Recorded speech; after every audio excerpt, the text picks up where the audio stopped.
जय श्री कृष्णा। राधे राधे दोस्तों, आप सभी का दिन शुभ और मंगलमय हो। आप सभी पर भगवान विष्णु की कृपा सदैव बनी रहे। आज की वीडियो में आप सुनेंगे माघ मास महात्म्य का अध्याय 9। पिछली वीडियो में आपने सुना था अध्याय 8। यदि आपने उन अध्यायों को नहीं सुना है तो आप जाकर सुन सकते हैं। और आगे के अध्याय सुनने के लिए आप चैनल को सब्सक्राइब कर सकते हैं ताकि आपको समय से सारे अध्याय प्राप्त हो सकें। तो चलिए श्रोताओं, आज का अध्याय प्रारंभ करते हैं। आज के अध्याय में यमदूत कहने लगा कि हे वैश्य, मनुष्य को सदैव शालिग्राम की शिला में तथा वज्र या कीट यानी कि गोमती चक्र में भगवान वासुदेव का पूजन करना चाहिए, क्योंकि सब पापों का नाश करने वाले, सब पुण्यों को देने वाले तथा मुक्ति प्रदान करने वाले भगवान विष्णु का इसमें निवास होता है। जो मनुष्य शालिग्राम की शिला या हरि चक्र में पूजन करता है वह अनेक मंत्रों का फल प्राप्त कर लेता है। जो फल देवताओं को निर्गुण ब्रह्म की उपासना में मिलता है, वही फल मनुष्य को भगवान शालिग्राम का पूजन करने से यमलोक को नहीं देखने देता। भगवान को लक्ष्मी जी के पास अथवा बैकुंठ में इतना आनंद नहीं आता जितना शालिग्राम की शिला या चक्र में निवास करने में आता है। स्वर्ण कमल युक्त करोड़ों शिवलिंग के पूजन से इतना फल नहीं मिलता जितना एक दिन शालिग्राम के पूजन से मिलता है। भक्ति पूर्वक शालिग्राम का पूजन करने से विष्णु लोक में वास करके मनुष्य चक्रवर्ती होता है। काम, क्रोध, लोभ, मोह, अहंकार से युक्त होकर भी मनुष्य शालिग्राम का पूजन करने से बैकुंठ में प्रवेश करता है। जो सदैव शालिग्राम का पूजन करते हैं वह प्रलय काल तक स्वर्ग में वास करते हैं। जो दीक्षा, नियम और मंत्रों से चक्र में बलि देता है वह निश्चय करके विष्णु लोक को प्राप्त होता है। जो शालिग्राम के जल से अपने शरीर का अभिषेक करता है वह मानो संपूर्ण तीर्थों में स्नान करता है। गंगा, रेवा, गोदावरी सबका जल शालिग्राम में वास करता है। जो मनुष्य शालिग्राम की शिला के सन्मुख अपने पिता का श्राद्ध करता है उसके पितर कई कल्प तक स्वर्ग में वास करते हैं। जो लोग नित्य शालिग्राम की शिला का जल पीते हैं उनके हजारों बार पंच गव्य पीने से क्या प्रयोजन। यदि शालिग्राम की शिला का जल पिया जाए तो सहस्त्रों तीर्थ करने से क्या लाभ। जहाँ पर शालिग्राम है वह स्थान तीर्थ स्थान के समान ही है। वहां पर किए गए संपूर्ण दान, होम करोड़ों गुना फल को प्राप्त होता है। जो एक बूंद भी शालिग्राम का जल पीता है वह माता के स्तनों का दुग्ध पान नहीं करता, अर्थात गर्भाशय में नहीं आता। शालिग्राम शिला में जो कीड़े मकोड़े एक कोस के अंतर पर मरते हैं वह भी बैकुंठ को प्राप्त होते हैं। जो फल वन में तप करने से प्राप्त होता है वही फल भगवान को सदैव स्मरण करने से प्राप्त होता है। मोहवश अनेक प्रकार के घोर पाप करने वाला मनुष्य भी भगवान को प्रणाम करने से नरक में नहीं जाता। संसार में जितने तीर्थ और पुण्य स्थान हैं भगवान के केवल नाम मात्र के कारण से प्राप्त हो जाते हैं। बोलिए शालिग्राम भगवान ने की जय। बोलिए विष्णु भगवान ने की जय। तो इस प्रकार से आज का अध्याय यहीं पर समाप्त हुआ। इसके आगे का वृत्तांत आप अगले अध्याय में सुनेंगे। आइए अब सुनते हैं प्रयागराज के लेटे यानी बड़े हनुमान जी की कथा। तो प्रिय श्रोताओं, प्रयागराज क्षेत्र के संगम तट पर स्थित पुराण प्रसिद्ध लेटे हुए हनुमान जी के विषय में ये कथा है। यह मंदिर धरती का एकमात्र मंदिर है जिसका विवरण पुराणों में विशद रूप से प्राप्त होता है। यही एकमात्र ऐसा मंदिर है जहां हनुमान जी के लेटे हुए रूप का विवरण मिलता है।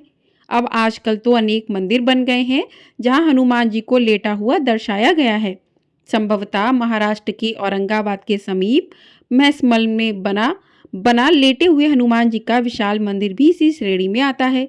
अस्तु जो भी हो, पुराणों में एक ही लेटे हुए हनुमान जी के मंदिर का विवरण प्राप्त होता है और वह प्रयाग क्षेत्र के संगम तट पर स्थित प्रयागराज के बड़े हनुमान जी का मंदिर ही है।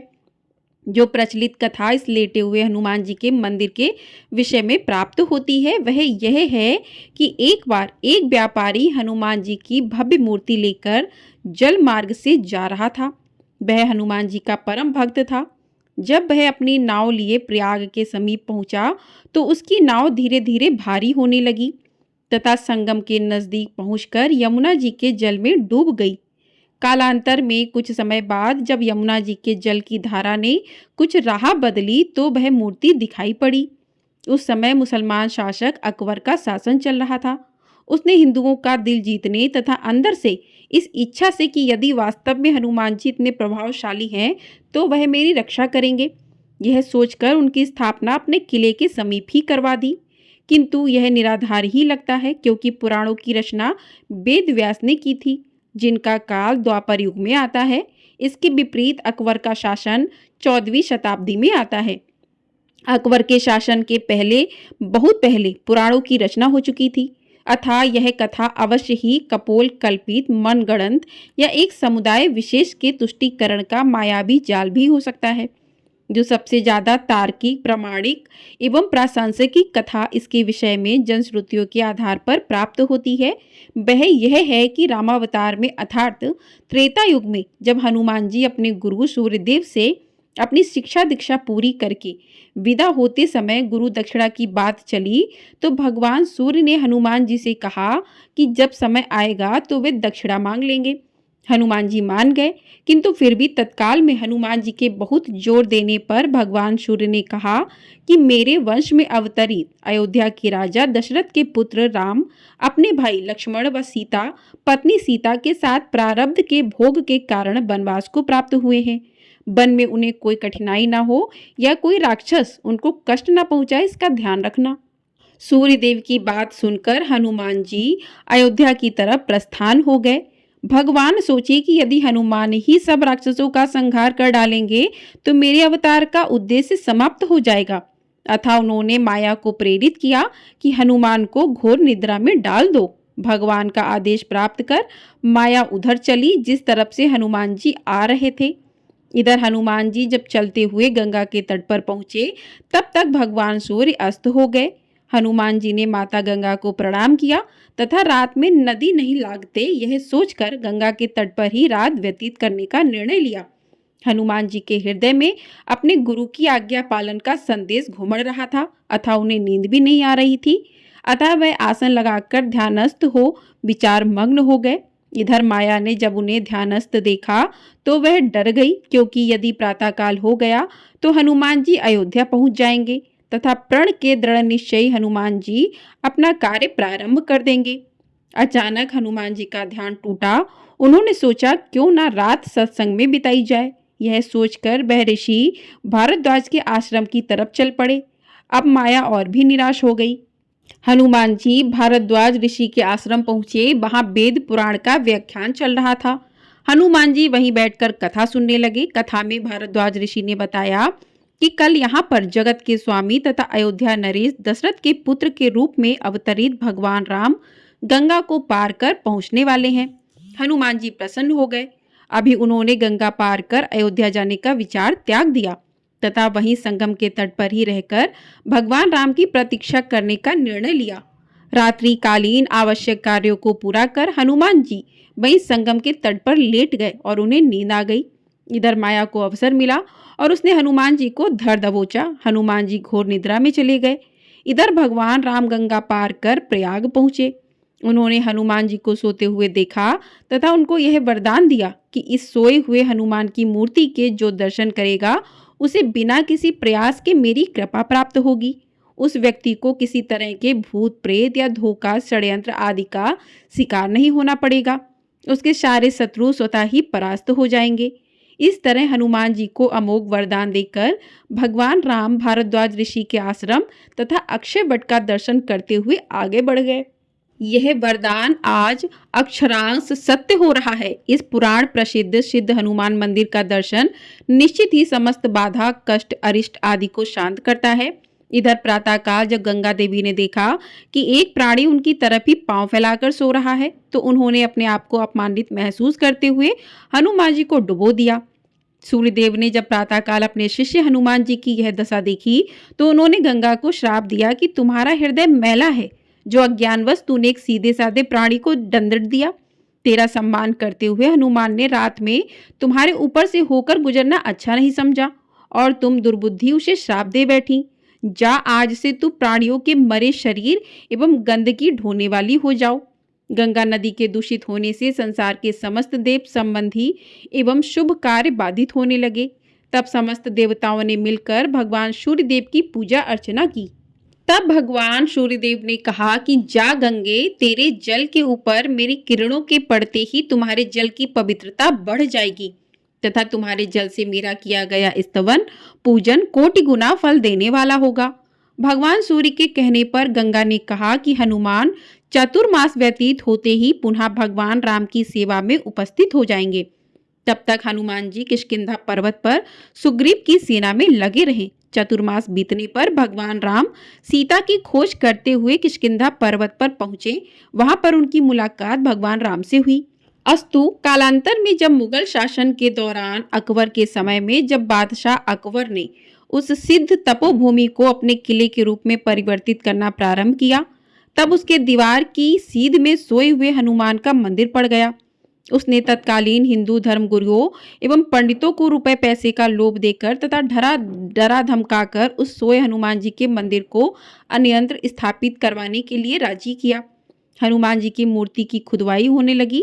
जब समूची मूर्ति की खुदाई नीचे से कर ली गई तब उसे उठाया जाने लगा। जब लगातार कोशिश के बावजूद भी मूर्ति नहीं उठी, तब उसे भारी सामान उठाने वाली मशीन से उठाने की कोशिश की जाने लगी।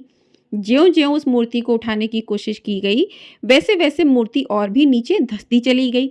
अंत में डरकर अकबर ने उस मंदिर को हटवाने का काम बंद करा दिया तथा डर के मारे उसने हनुमान जी की बड़ी पूजा आराधना की। आज भी उसके उतने बड़े भव्य किले की दीवार हनुमान जी के मंदिर की तरफ टेढ़ी ही है।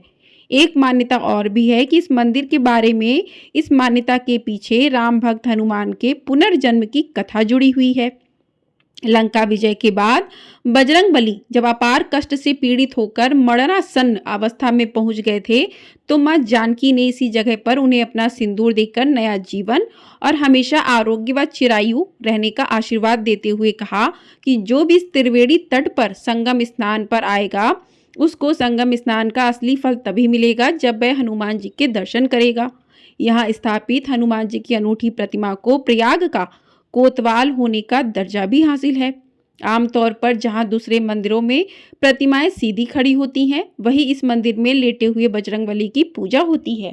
पौराणिक कथाओं के अनुसार लंका विजय के बाद भगवान राम जब संगम स्नान कर भारद्वाज ऋषि से आशीर्वाद लेने प्रयाग आए, तो उनके सबसे प्रिय भक्त हनुमान इसी जगह पर शारीरिक कष्ट से पीड़ित होकर मूर्छित हो गए। पवन पुत्र को मरणासन्न देख मां जानकी ने उन्हें अपने सुहाग के प्रतीक सिंदूर से नई जिंदगी दी और हमेशा स्वस्थ और आरोग्य रहने का आशीर्वाद भी प्रदान किया। मां जानकी द्वारा सिंदूर से जीवन देने की वजह से ही बजरंगबली को सिंदूर चढ़ाने की परंपरा है। संगम आने वाला हर एक श्रद्धालु यहाँ सिंदूर चढ़ाने और हनुमान जी के दर्शन को जरूर पहुँचता है। बजरंगबली के लेटे हुए मंदिर में पूजा अर्चना के लिए यूं तो हर रोज ही देश के कोने कोने से हजारों भक्त आते हैं, लेकिन मंदिर के महंत आनंद गिरी महाराज के अनुसार राष्ट्रपिता महात्मा गांधी के साथ साथ पंडित नेहरू, इंदिरा गांधी, राजीव गांधी, वल्लभ भाई पटेल, चंद्रशेखर आजाद जैसे तमाम विभूतियों ने अपने सर को यहाँ झुकाया, पूजन किया और अपने लिए और अपने देश के लिए मनोकामनाएं मांगी। यह भी कहा जाता है कि यहाँ मांगी गई मनोकामना अक्सर पूरी होती है। आरोग्य व अन्य कामनाओं के पूरा होने पर हर मंगलवार और शनिवार को यहाँ मन्नत पूरी होने का झंडा निशान चढ़ने के लिए लोग जुलूस की शक्ल में गाजे वाजे के साथ आते हैं। मंदिर में कदम रखते ही श्रद्धालुओं को अजीब सी सुखद अनुभूति होती है। भक्तों का मानना है कि ऐसी प्रतिमा पूरे विश्व में कहीं भी मौजूद नहीं है। प्रयागराज में संगम के निकट स्थित यह मंदिर उत्तर भारत के मंदिरों में अद्वितीय है। मंदिर में हनुमान की विशाल मूर्ति आराम की मुद्रा में स्थापित है। यद्यपि यह एक छोटा मंदिर है, फिर भी प्रतिदिन सैकड़ों की तादाद में भक्तगण प्रतिदिन दर्शन करने यहाँ आते हैं। बोलिए जय श्री राम, बोलिए राधे राधे। तो दोस्तों, इस समय तो प्रयागराज का संगम चल रहा है जहाँ पर महाकुंभ है। तो जो भी भक्तजन प्रयागराज जाते हैं तो वो हनुमान जी के लेटे हुए हनुमान जी के दर्शन अवश्य करें। हनुमान जी की कृपा अपने भक्तों पर सदैव बनी रहे।